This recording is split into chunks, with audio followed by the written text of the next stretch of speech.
27 मई के पहले होंगे महाराष्ट्र विधान परिषद के चुनाव। कोरोना महामारी की वजह से महाराष्ट्र विधान परिषद के चुनाव विरोधी भारतीय जनता पार्टी टालने में कामयाब हो रही थी। 2 बार विधानसभा कैबिनेट मीटिंग लेकर राज्यपाल भगत सिंह कोश्यारी को विधान परिषद चुनाव का प्रस्ताव भेजा गया, लेकिन बार बार वो विधानसभा मंत्रिमंडल का प्रस्ताव टालते रहे।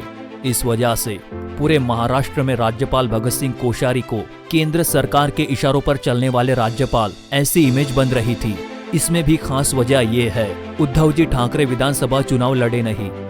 वो अभी तक किसी भी सदन के सदस्य नहीं।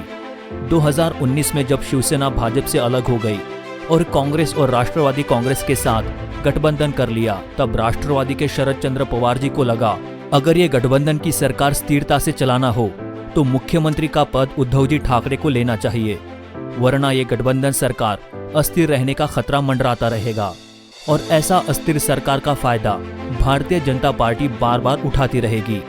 पहले तो मुख्यमंत्री पद लेने के लिए उद्धव जी ठाकरे मना कर रहे थे, तो शरद चंद्र जी पवार ने उनको समझाया अगर आप मुख्यमंत्री पद संभाल लेंगे तो वो महागठबंधन सरकार अपना 5 वर्ष का कार्यकाल पूरा कर लेगी और वो सरकार अस्थिर नहीं रहेगी। तब उन्होंने मुख्यमंत्री पद संभालने का फैसला लिया और मुख्यमंत्री पद की शपथ ले ली।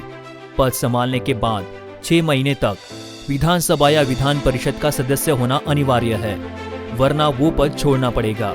और इसी बात का फायदा उठाने में भारतीय जनता पार्टी जुट गई।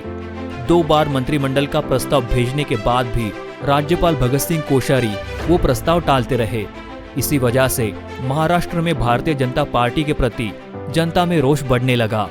जनता को लगने लगा कि कोरोना की महामारी में भी भारतीय जनता पार्टी राजकारण करने में बाज नहीं आ रही।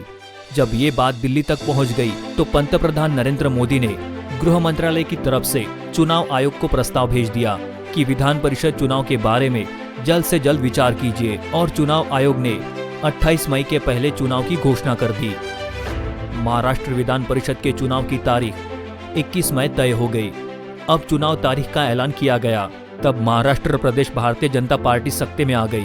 पूर्व मुख्यमंत्री देवेंद्र फडणवीस का सपना उद्धव जी ठाकरे की कुर्सी छीनने का था, वो अधूरा रह गया। अब महाराष्ट्र विधान परिषद चुनाव की तारीख तय हो गई, तब पूरे महाराष्ट्र में खुशी की लहर दौड़ गई, क्योंकि अब उद्धव जी ठाकरे का मुख्यमंत्री पद बरकरार रहेगा। ऐसे ही जानकारी के लिए हमारे चैनल को सब्सक्राइब कर ले, ताकि आने वाली वीडियो सबसे पहले आप तक पहुंच सके।